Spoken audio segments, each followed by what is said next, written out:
Hey guys, what's going on? It's me, Jay. Happy Mother's Day to all those celebrating.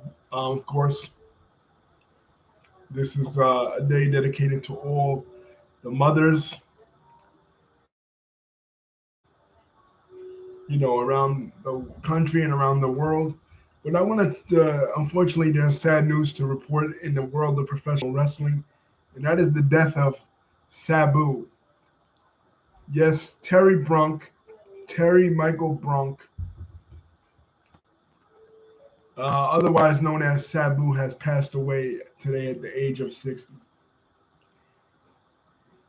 Now, a little bit of my personal experience with Sabu. I mentioned over the years that I didn't watch ECW. I didn't grow up watching him wrestle there.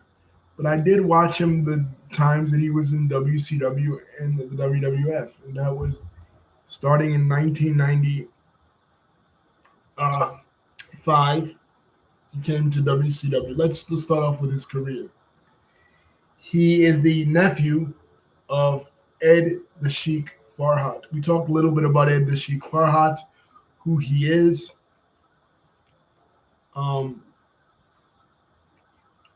what is his significance to professional wrestling? Well, he had a nephew, and his nephew, he decided to train him in professional wrestling. And initially, Sabu was built from, with the name Sabu. The name Sabu comes from an old time uh, actor of Indian descent, a 19, I believe, like 1930s or 40s actor of Indian descent.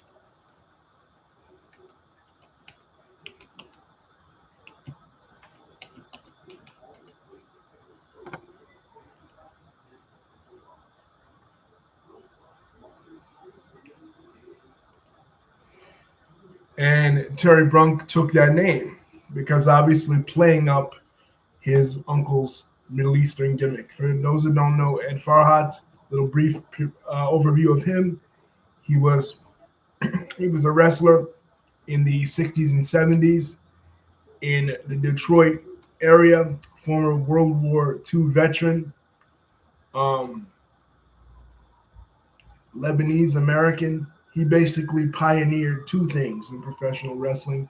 He pioneered the Middle Eastern gimmick, and he pioneered the hardcore style of wrestling.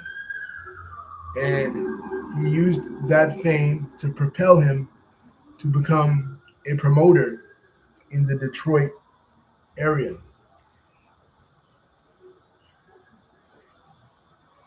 taking over for his boss and his predecessor, Jack Ruby, in the Detroit area in the mid 60s. He was also very popular in New York. He came down to New York in the mid 60s for a while and wrestled against Bruno Sammartino. He basically was, besides Detroit, and the greater Michigan area, he was very popular in Toronto, in the Tunney territory, and he was known for having crazy matches, especially with the likes of Tagger Jeet Singh, who was also a mainstay in that kind of a Middle Eastern slash Indian gimmick in during that era. And he made millions. Basically, his main rival in Detroit, at least, was Bobo Brazil in the 1960s and 70s, and it was basically uh, playing up a lot of the xenophobia of people because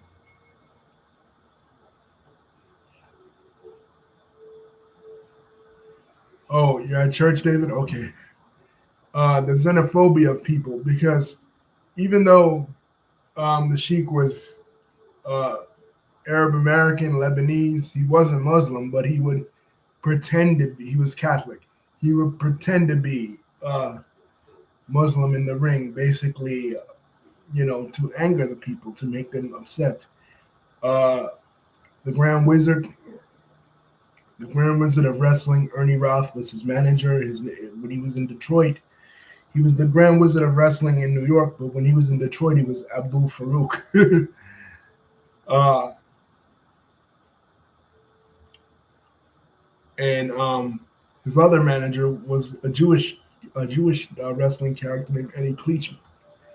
And Sheik was very successful with this, but of course, the national expansion. A couple of things happened in the late '70s. He was so successful. Sheik was he even managed to have a bidding war, wrestling bidding war throughout the entire Midwest with Dick the Bruiser in his Indiana territory. Right there's Brian Solomon has a good book on the original Sheik, but through the national expansion of first the Georgia territory and then Vince McMahon, eventually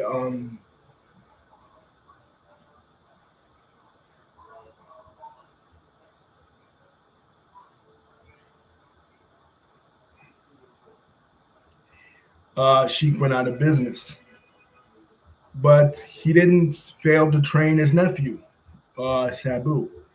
And Sabu was very similar. When he broke into the business in 1985, he was very similar to his uncle. One thing about his uncle, as I mentioned that he broke in with Jack Ruby. That's wrong. Jack Ruby's the guy that shot um, uh, Lee Harvey Oswald in 1963. Burt Ruby, I meant to say. Burt Ruby, the original owner of the Detroit territory before Sheik bought it. But um, Sheik, one thing about him is he never broke kayfabe. He would speak Arabic and pretend like he didn't know English, even when the cameras were on. So he taught his nephew to do the same thing. Never break kayfabe, always act like a crazy maniac. And that's the funny part, because here he was an owner of the territory, a promoter of one of the biggest territories in professional wrestling, basically having the entire Cobo Hall on lock in Detroit throughout the '60s and '70s. One of the most successful wrestlers of all time, and he in public he had to appear like he didn't speak English, so he taught Sabu the same. So Sabu goes to he wrestles in Memphis. Starts off in Memphis because again, I always say this: everybody, everybody who's anybody starts in Memphis. That's where their journey always begins. Every single wrestler, any wrestler that you could think of, most of the time, especially if they broke into the business in the '70s, '80s, and '90s, uh, they started in Memphis. Well, he starts in Memphis. From there, he goes to Japan because I mentioned Onita. Onita also came down to Memphis and was influenced by the hardcore style in Memphis, particularly the Tupelo concession stand matches. And he started his own promotion, FMW and Sabu.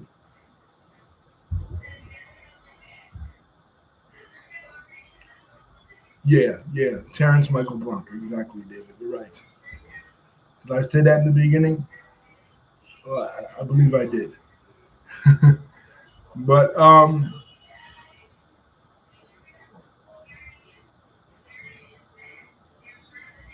but and he started off having these crazy wild matches.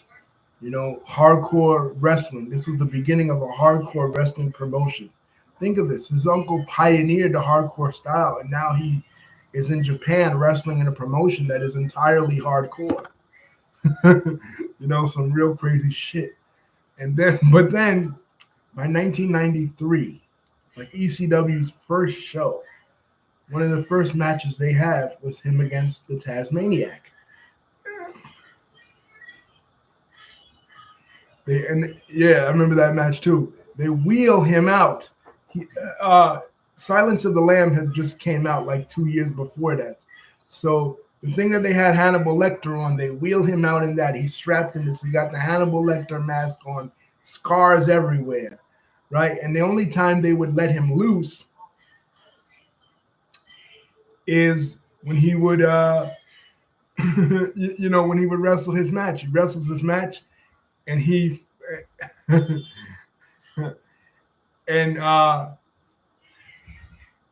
and and then after his match, they strapped him back up again. So he's like this maniac, and he's in ECW from 1990, uh, from the early part of 1993 to 1994.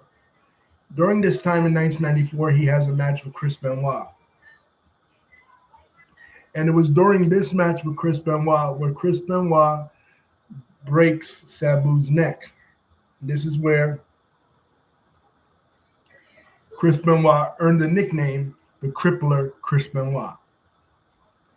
You know what I mean? Because he basically almost crippled Sabu in ECW. So, and in February of 1994, Sabu makes history. He has the first three-way match in all of professional wrestling history. The night the line was crossed, February of 1994, himself, Shane Douglas, and Terry Funk. And they revolutionized wrestling in that way. Pretty soon, other promotions will copy it. WCW first, and then the WWE. Right? It's February of '94. But he still has his commitments with Japan. So without telling Paul Heyman, he no-shows ECW. And Paul Heyman basically comes out and he berates Sabu. He calls Sabu a piece of shit. He goes out in front of the audience because by this time ECW had cultivated, even as early as 1994, ECW had cultivated the idea that they were going to keep it honest with the fans and keep it real with the fans. They said, look, Sabu let you down. Sabu no-showed. Sabu was not going to be welcomed back here in ECW ever again. Well, what does Sabu do? He goes to WCW. And on the first Nitro, they start showing video packages of him. You know, the stuff that he does, the Daredevil stuff that he does. And on the second Nitro, the first Nitro September 11th, 1995, the first Nitro, they go head-to-head. Hey, Damien. The first Nitro, they go head-to-head with Monday Night Raw. He wrestles there. He wrestles Alex Wright. And he puts Alex Wright through a table.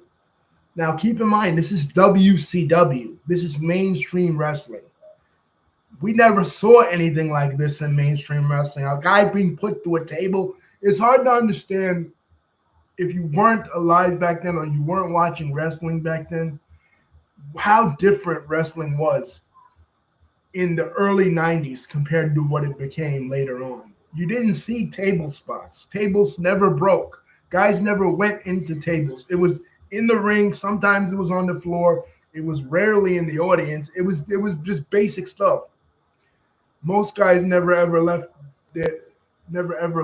their feet, you know. And then you see this guy here dressed like an Arabian sheik, doing all kinds of daredevil moves with scars, real scars all over him.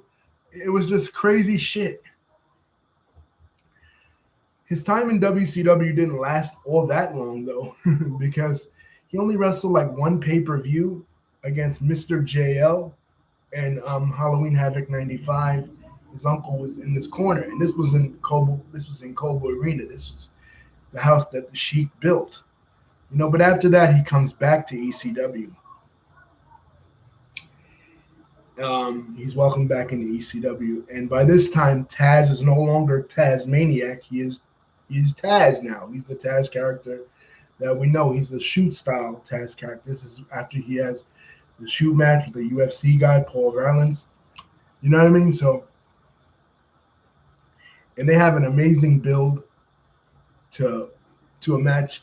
They're going to wrestle at the first ECW pay-per-view, Barely Legal 1997.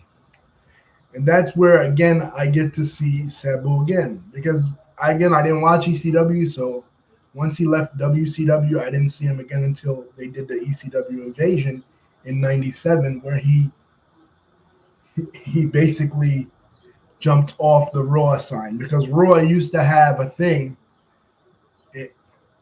where it was the big letters RAW as you went on the entrance, and Sabu comes in, he's having a match, and he jumps off of the Raw sign onto somebody. It was crazy, man. You know what I mean? Like, but for some reason, WWE didn't sign him. They wanted to bring him in earlier than that in the Royal Rumble, but he didn't want to do jobs. He didn't want a job to the talent, the WWE talent. So they weren't going to bring him in. And he was part of the initial ECW invasion of the WWE. But,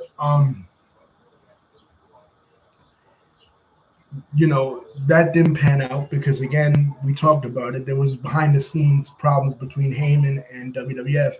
They wanted Sabu and Rob Van Dam to lose to the Roadie, to lose to the real Double J, Road Dogg, right? The guy Road Dogg, who will later become Road Dogg. And this guy was a jobber in WWF. So, like, Paul Heyman's like, no, I'm not having my top guys lose to some loser that comes out singing "With My Baby Tonight." you know. So the working relationship, at least on camera, between WWF wrestlers and ECW wrestlers was dissolved. So Sabu wouldn't again appear in mainstream wrestling again until after ECW closed in 2002 when he made his way to TNA. And he was in TNA for like 2 years. I remember him feuding with CM Punk for a while there. Helping out Raven during that Raven CM Punk feud. But like David's saying, he made his way back to WWE after 2006. They did One Night Stand. It was successful in 2005 off the sale of the Rise and Fall of ECW DVD. And then they brought it back. And when they brought it back, Rey Mysterio and Sabu had an awesome match at a One Night Stand 06. I was there for, right? So, and he was there for a while again, like David's saying, SummerSlam 06, Big Show versus him versus Big Show. But he unfortunately got busted like Rob Van Dam. Rob Van Dam suffered the consequences of having the ECW title and the WWE title taken away from him. But Sabu suffered the consequences of being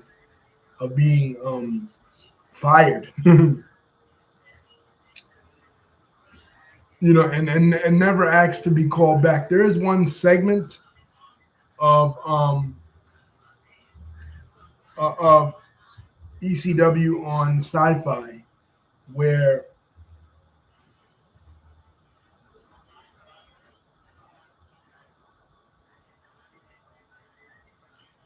did I know he would? Yeah, we talked about that. Yeah, Damien, David and I talked about that last night about how R-Truth was in TNA. David brought up that R-Truth was a two-time NWA champion in TNA, and I brought up how basically John Cena stole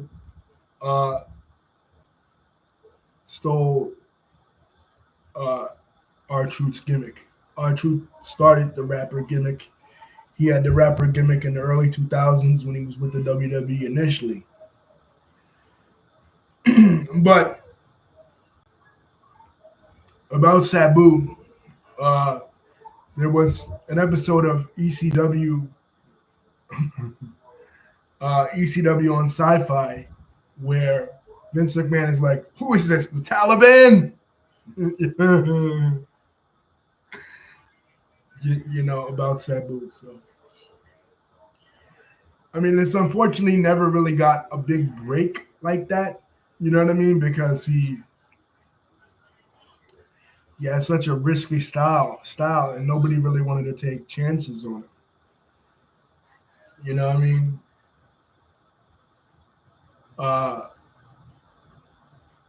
So he never really stayed with big companies,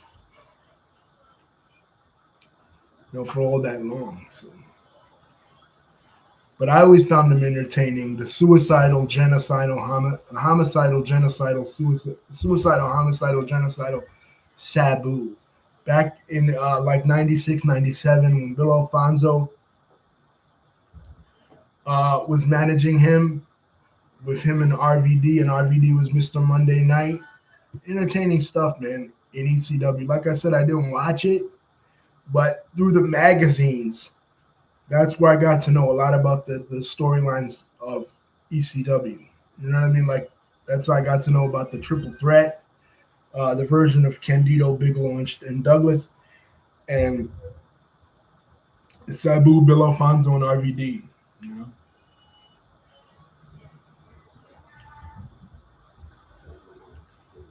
Through the aftermags. By the time ECW got on TNN in 1999, uh, Sabu really wasn't one of the stars they were pushing. That was more the Mike Awesome era, the Masato. Uh,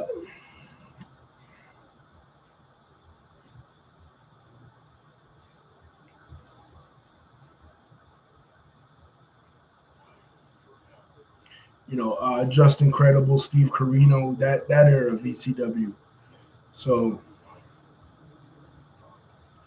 but I consider Sabu one of the founding fathers of ECW. I consider the four founding fathers of ECW, in my opinion, are these guys: uh, Sabu, Taz, Tommy Dreamer, and the Sandman.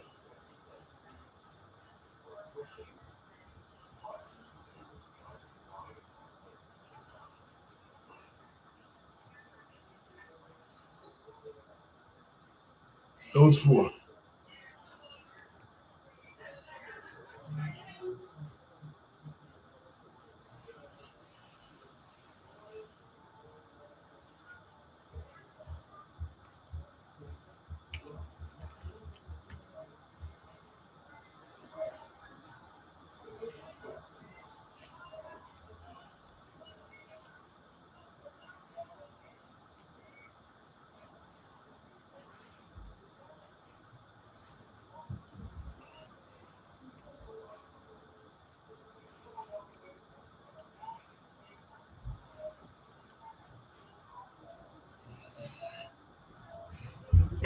Yeah, those to me are the four founding fathers of ECW. You had guys like New Jack, guys like Raven, guys like Mike Awesome, uh, Tanaka.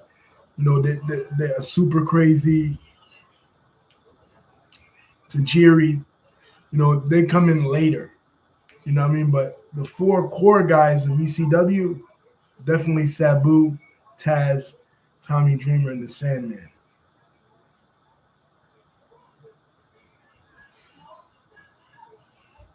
Basically, those four men revolutionized, along with the financial backing of Todd Gordon and the mind of Paul Heyman, revolutionized professional wrestling as we know it today. Because wrestling wouldn't be where it is today, not just hardcore wrestling, or as they call it, garbage wrestling, right? But wrestling in general. Because guys take hot, they might not do the table spots or anything like Taboo did, or the flames or the barbed wire or anything like that, death match stuff. But they they take a lot more risks than they used to, before, like the early in the 80s and 90s, like when Sabu broke in. So thank you, David, for contributing. Thank you, David, for contributing. You guys, rest in peace to Sabu. Condolences to his family. He lost his wife to the COVID-19 pandemic. Cheerleader, cheerleader Melissa. So he's really had a tough time. And we're really losing that Middle Eastern archetype wrestler. That was a classic, uh, wrestling archetype. The original Sheik is gone. The Iron Sheik is gone. Sheik Adnan Al-Kaisi, and now Sabu. Basically, every wrestler, the only wrestler that's alive that used that type of gimmick that's still around today is Abdullah the Butcher. Skandar Akbar also gone. That was a typical wrestling trope, and we don't see it anymore. We got a lot of Middle Eastern wrestlers like Sami Zayn is Middle Eastern, Mustafa Ali, you know, is South Asian / Middle Eastern. You know what I mean? Pakistani, but they don't use that style of gimmick anymore. I guess because they tried it in 2005 with Muhammad Hassan, who wasn't Middle Eastern, he was a Italian, but it it got him in trouble, so they don't do it anymore. But it was definitely an archetype of professional wrestling, like the Native American, like the cowboy, like the Russian, like the German, like uh, like the flamboyant gay heel, very exotic Adrian Street or Gold Dust or Velveteen Dream type.